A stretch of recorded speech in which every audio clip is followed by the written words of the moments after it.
آج احمد فراز کی ایک اور غزل لے کر حاضر ہوا ہوں۔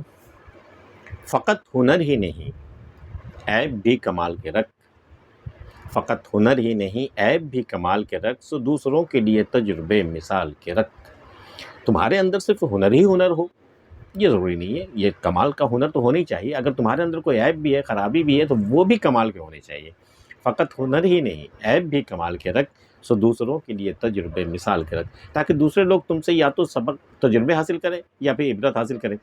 تمہارے عیب کی وجہ سے جو تمہیں سزا ملے گی اس سے وہ عبرت حاصل کریں گے، اور تمہارے ہنر سے جو تمہیں انعام ملے گا وہ اس سے انسپائریشن حاصل کریں گے، تجربے حاصل کریں گے۔ فقط ہنر ہی نہیں عیب بھی کمال کے رکھ، سو دوسروں کے لیے تجربے مثال کے رکھ۔ نہیں ہے تاب تو پھر عاشقی کی راہ نہ چل، یہ کارزار جنوں ہے جگر نکال کے رکھ۔ یہ اگر تمہارے اندر طاقت نہیں ہے عاشقی کی نا، تو عاشقی کی راہ پر چلنے کی ضرورت ہی نہیں ہے، چپ چاپ رہو نا گھر میں۔ نہیں ہے تاب تو پھر عاشقی کی راہ نہ چل، یہ کارزار جنوں ہے، یہ کارزار ہے، یہ بالکل ویرانہ ہے یہ جنوں کا۔ یہاں جگر نکال کے رکھ، جگر کے ساتھ نہیں چلے گا تو جگر نکال کے رکھ، کنارے رکھ دو، اس کے بعد تب چل، تب یہ عاشقی کا سفر تم سے طے ہوگا۔ نہیں ہے تاب تو پھر عاشقی کی راہ نہ چل، یہ کارزار جنوں ہے جگر نکال کے رکھ۔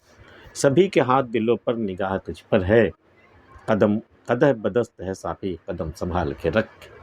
سبھی کے ہاتھ دلوں پر، ساقی جب جام لیے، قدح بدست ہاتھ میں جام لیے، ہاتھ میں شراب لیے ہوئے جب ساقی سامنے آیا تو سبھی کے ہاتھ دلوں پر ہے اور نگاہ تجھ پر ہے۔ ساقی پر سب کی نگاہ ہے، رندوں کی، پیاسوں کی، اور سب کے ہاتھ جو ہے اپنے اپنے دلوں پر سب دل تھام کے بیٹھے ہوئے ہیں کہ پتہ نہیں کس کے حصے میں یہ جام آئے گا۔ سبھی کے ہاتھ دلوں پر نگاہ تجھ پر ہے، قدح بدست ہے ساقی قدم سنبھال کے رکھ۔ فریب سے نہ مجھے صید کر وقار سے کر، مجھے تو شکار کرنا چاہتا ہے نا تو فریب سے مت کر، مجھے فریب مت دے، مجھے فریب کے جال میں مت پھنسا، وقار سے کرنا، عزت کے ساتھ، توقیر کے ساتھ مجھے اگر شکار کرنا ہے تو کر۔ فریب سے نہ مجھے صید کر وقار سے کر، سو اس قدر بنا دانا قریب جال کے رکھ۔ تو اب فریب سے تو مجھے قید کرنا چاہتا ہے نا، اس لیے تو نے میرے جال کے قریب ہی دانا رکھ دیا ہے، تھوڑا دور دور رکھ، اس طرح فریب مت دے، وقار سے کر، تاکہ لگے کہ ہاں بھائی کوئی عزت دار گھرانے کا شاعر کوئی گرفتار ہوا ہے۔ تو فریب سے نہ مجھے صید کر وقار سے کر، سو اس قدر بھی نہ دانا قریب جال کے رکھ۔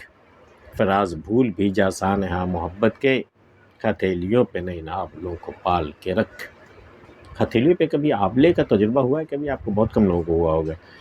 بہت مشکل ہوتی ہے ہتھیلیاں سنبھال کے رکھنا، ذرا سے ادھر سے ادھر ہوا کہ وہ آبلے کے اندر جو وہ بھرا ہوا ہوتا ہے نا پانی، وہ جب ہلتا ہے نا اس قدر تکلیف ہوتی ہے جیسے کہ دم نکل جائے گا۔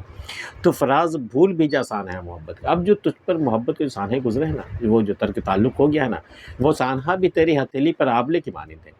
تو اب اس کو بھول جائے، اس سانحے کو بھول جائے، اسی میں بھلائی ہے، ورنہ تو زندگی بھر ہتھیلی پر وہ آبلے لیے پھرے گا اور زندگی بھر تجھے چین نہیں ملے گا۔